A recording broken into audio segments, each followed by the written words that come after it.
What is going on, guys? It's Modded Warfare here. Welcome to episode 1 of PS4 Jailbreak tutorials. So this is a whole new series that I'm starting on my channel, showing you guys how to make the most out of your jailbroken PS4. And this is episode 1, where I'm going to be showing you guys how to jailbreak your PS4 from start to finish using the new 6.72 jailbreak that came out a few weeks ago. So that's what's going to be covered in this episode. But in future episodes in the series, I'm going to be covering things like installing games, DLC, updates, emulators, PS2 games, modding your games with trainers, mod menus, converting PC mods to run on the PS4 version of certain games, running Linux on the PS4 and playing PC games on Linux on the PS4 and other emulators, and lots more stuff like how to dump your disc games and run them from the hard drive without the disc, and lots of other things I'll be covering in this series. So check the playlist link in the description. I'll also put it in the cards in the top right hand corner. So if you keep an eye on that playlist, it'll be updated every few days when I make a new video in the series. So keep an eye on the playlist linked down below. So anyway, for this video here, I'm going to be showing you guys how to jailbreak the PS4 from start to finish. So the first thing you're going to want to do on your PS4 in order to jailbreak it is head into the settings menu, scroll down to system and select system information. And you need your system software version, which is your firmware version, to be on 6.72 in order to do this jailbreak. That is the most up-to-date jailbreak available right now, is for 6.72.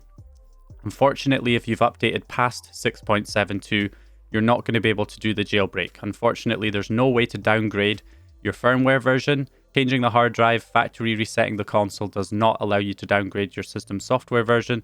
So unfortunately, if you've updated past 6.72, there's no going back. There's no way for you to do the jailbreak. You'll just have to either wait for a new jailbreak to come out or buy a PS4 that's on an older firmware that's going to be jailbreakable. I do have a buyer's guide for that, so I'll put that in the description and in the cards in the top right hand corner if you're interested. But yeah, that is unfortunately the way it goes. Now, if you're on a lower firmware than 6.72, I'm going to show you guys how to update your firmware version to 6.72, so you'll be able to do the jailbreak even if you're on a lower firmware than 6.72. So once you've confirmed that you're on 6.72 or lower, there's a couple of things you want to do. If you back out and go into automatic downloads, make sure all of these boxes are unchecked, because that'll just prevent a system update from automatically installing once it's downloaded to your PS4, because you don't want to accidentally update to a higher firmware, preventing you from doing the jailbreak. So just make sure all those boxes are unchecked in automatic downloads. The next thing that we're going to do is we're going to head back out to the network settings and disconnect from the internet, just to, again, to prevent any system software updates from being downloaded to your PS4 right now. So the next thing we're going to do is head back to system information. So if you're on a lower firmware version than 6.72, then I'm going to show you right now how to update to 6.72.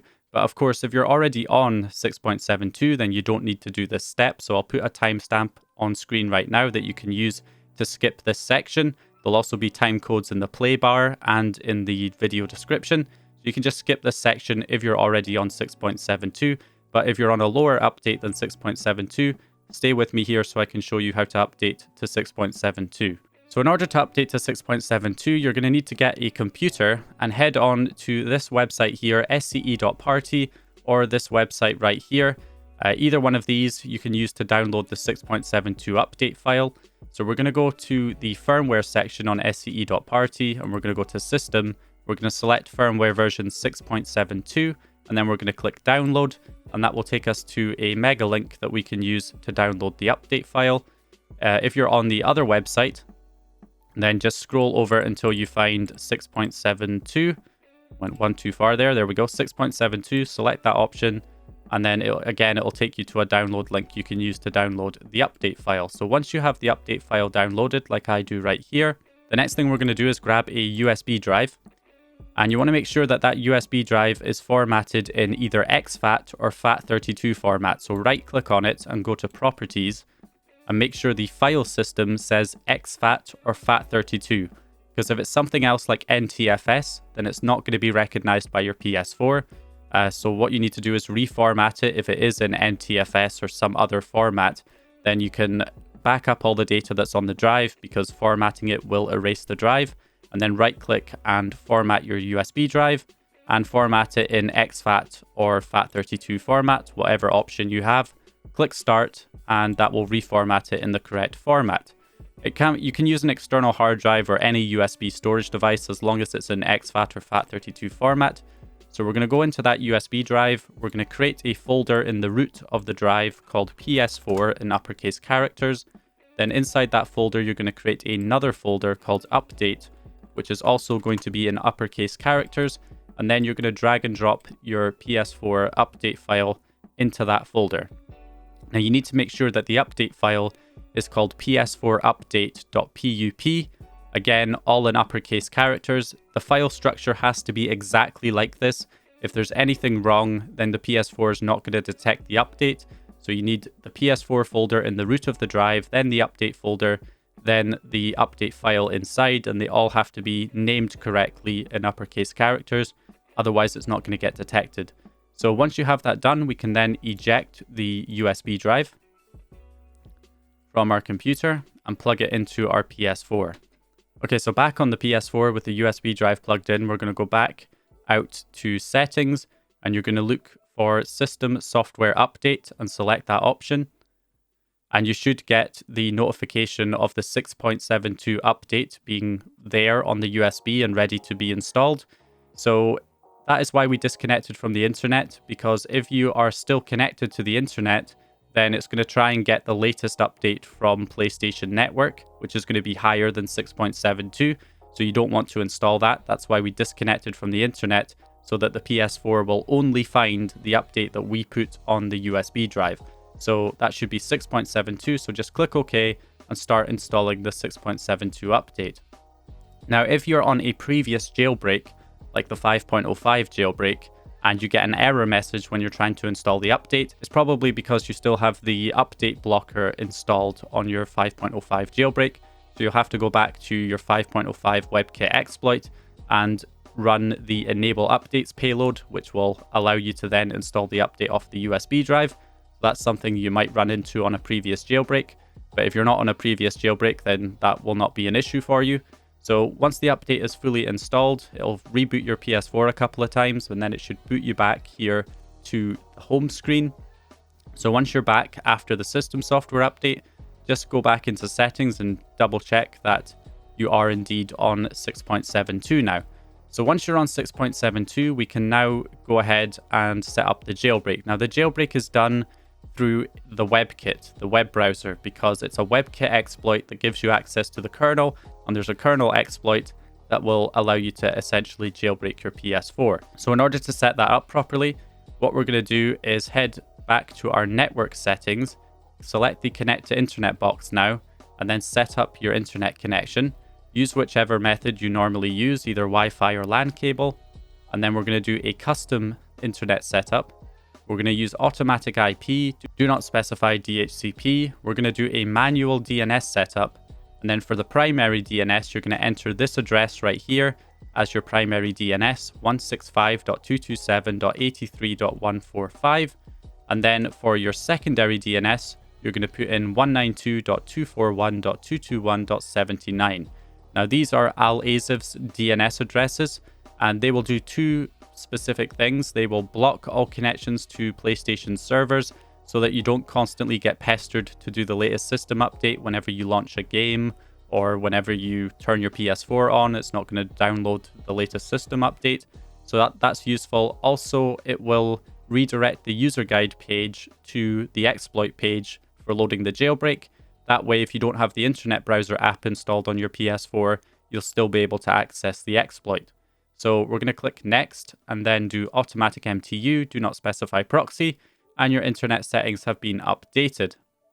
So once you've done that, if you back out to the settings menu, go to User Guide and load the user guide, you should notice that instead of taking you to the normal user guide, it will redirect you to the exploit page right here, which is where you can go to load the jailbreak. So you can either load the jailbreak from here, or you can head into the internet browser app right here, and then go to that same IP address, 165.227.83.145, or the other IP address, and it will take you to the exploit page. It will have to cache the theme first of all, But once it's done that, you'll be able to access the exploit. So you can either do it through the user guide or here on the web browser, whichever way you prefer.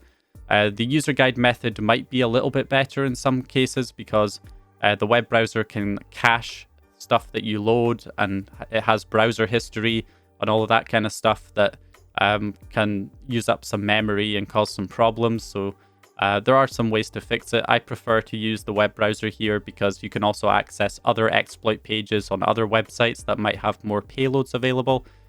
So, you know, it's up to you. So anyway, we want to go into PS4 6.72.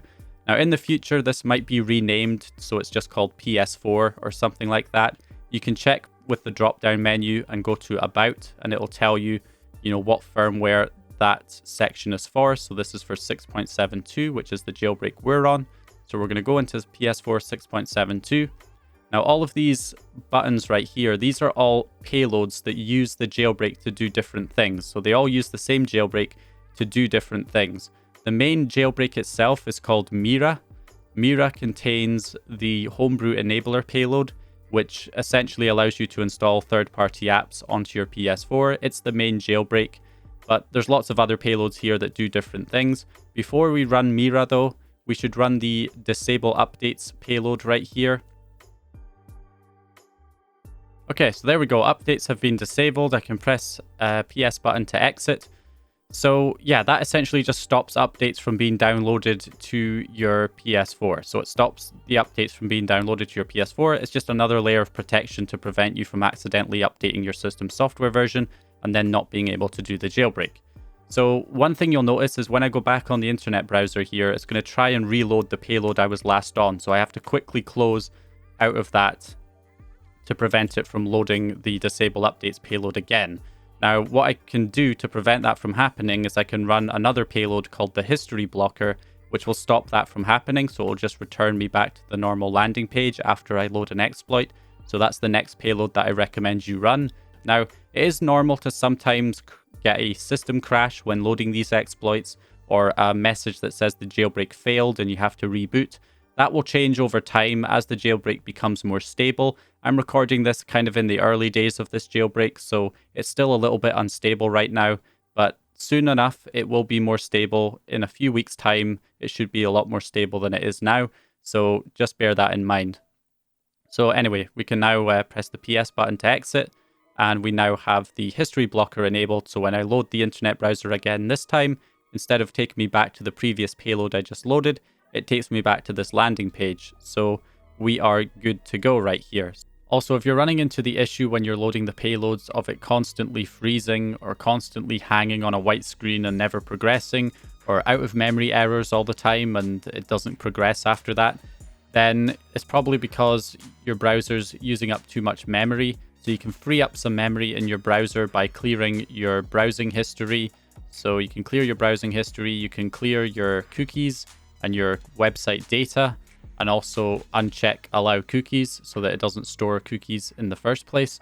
So that'll free up some memory in the browser so that you'll have more of a chance of loading the payload successfully if you have all of that stuff cleared. So also, if you want to run any of these payloads offline, because obviously this jailbreak is done using a website, so if you want to be able to use any of this stuff offline, you can cache some of these payloads for offline use, like the Mira payload, the main jailbreak payload. If you click the little drop-down menu, you can cache the payload, and that will essentially just store the payload in your browser's cache so that even when you're offline, you'll still be able to load the payload. And instead of just caching one payload, you can also hit the button here to cache all of the payloads. So that'll cache all of them in your browser so you can use them all offline. So you've got a couple options there for offline use. There's other ways of hosting the exploit offline I'll cover in future episodes.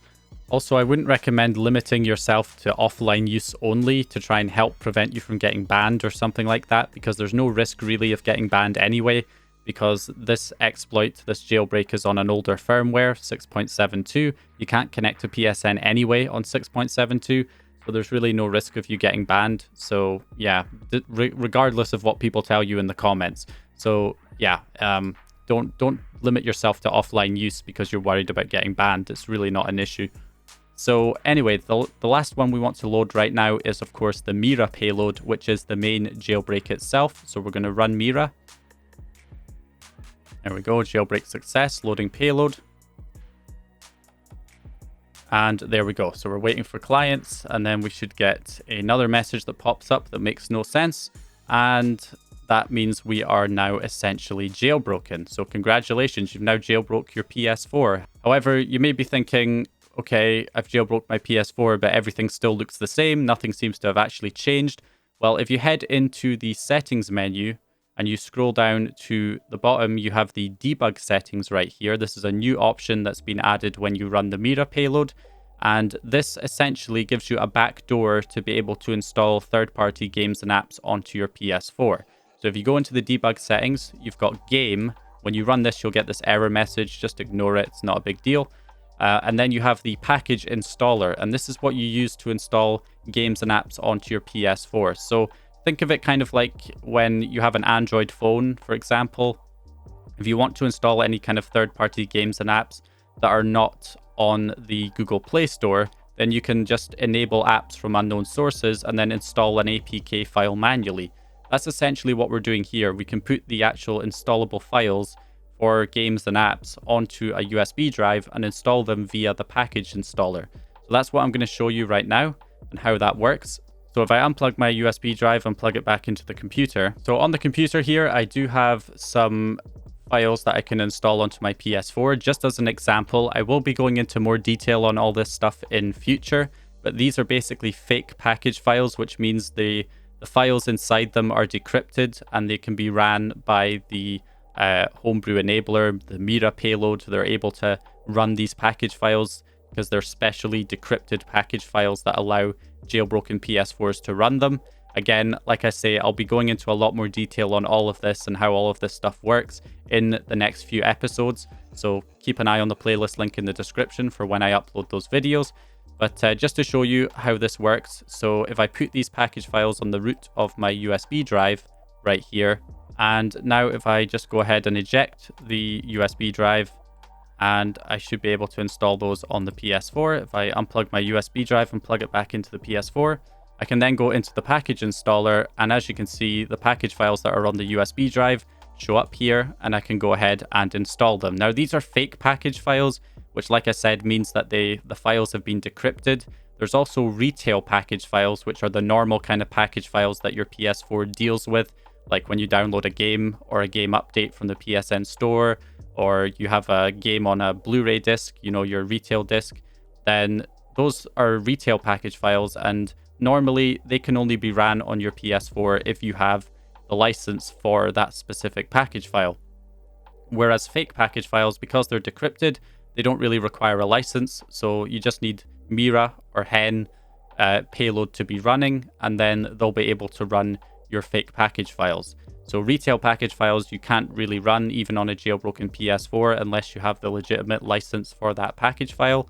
Whereas fake package files you don't need a license for, you just need Mira running or Hen running, and then you'll be able to run those package files. But as I say, I'll be going into more detail on that in future episodes. There we go, that's one game installed. Now we've got Minecraft. I chose a game, a PS4 game, a PS2 game, because there's PS2 backwards compatibility built into the PS4, and also a homebrew app, which is the remote package installer. 3 different types of fake package files here. So as you can see, if I back out now, I now have those apps installed and I can run them, no problem, on the PS4 right here. We'll just wait until we get into till we get past the loading screen to show that it is working. There we go. So we do indeed have Minecraft running, no problem. PS2 game, Devil May Cry 3. You can see the PS2 emulation built into the PS4 here. There we go. Game is running, no problem. So far anyway. Yep, there we go. All right, so that is that running right there, and remote package installer is just a homebrew app. So yeah, as you can see, that is how you install apps, third-party games and apps onto your PS4. Now, a couple of things to mention. First of all, this is a tethered exploit, which means when you restart the PS4, you're not going to be able to run those games and apps anymore. The jailbreak is only running for that session, essentially. So when you restart your PS4, those payloads are no longer going to be running. Now, the disable updates payload and the history blocker payload, they are permanent. So if you want to turn them off, you just have to run the payloads again. But if you want to re-enable the main jailbreak, the homebrew enabler / Mira, then you have to go ahead and run the payloads again after you reboot the PS4. Otherwise, you're not going to be able to run any of those fake package files we just installed. Okay, so here we go. So my PS4 is rebooted, and as you can see, the games now show up with a padlocked symbol. And if I try and run them, I'm just going to get an error message saying that I cannot run the content. So that is what happens when you reboot your PS4. All you have to do to fix that, obviously, is just head back onto your exploit page and run the payload again. Like I say, it only takes a few seconds to open up the browser, run the payload. Payload only takes a few seconds to load, and then you should be back up and running again and able to run those fake package files that you installed. So there we go. Jailbreak success. And now I'm able to run the games again. So as you can see, even though it's not a permanent jailbreak, it's not that big of a deal. You just, like I say, it only took a few seconds there to get back up and running after rebooting the PS4. If you want a more permanent solution so that the payloads remain running after you shut down the PS4, there isn't really a way to do that. There is kind of a temporary solution. What you can do is if you go into settings and you go down to power saving options, power saving settings, you can set features available in rest mode and make sure you check the box to keep applications suspended when in rest mode. Then instead of turning off the PS4, if you just boot the PS4 into rest mode instead of turning it off, then when you resume the console back out of rest mode, the payloads will still be running. So Mira will still be running and you'll still be able to run your fake package files without having to load the payload a second time. So that's one kind of solution to the problem. But obviously, if you cut power to the PS4, then you're going to have to relaunch the payloads again. All right, there we go. So we're resumed out of rest mode and I'm still able to run my games and apps that I installed with the jailbreak because the payloads are still running. So that is kind of one temporary solution right there. So anyway, that is basically it for this video, guys. That is episode 1 in the series. Stay tuned for episode 2, where I'll be showing you guys some useful homebrew applications to install onto your jailbroken PS4 that's going to give you some great extra functionality, basically allow you to do a lot more with your jailbroken PS4. So we're going to be covering that in episode 2. I think episode 3 we'll probably do games, DLC, and updates, and then we'll be covering lots more on from there. So yeah, there was a lot of information there to cover. Hopefully I got through it all okay. So hope you guys enjoyed the video or found the information useful. If there's anything I missed here that you still have questions about, it will be covered in future episodes. So again, please check the playlist in the description. I'll be uploading a new episode every few days to this series. So yeah, please keep an eye on that playlist link. If you have any further questions, you can also leave them in the comments below. So anyway, hope you guys enjoyed the video or found the information useful. If you did, please leave a like and subscribe, and I will hopefully see you guys in the next one.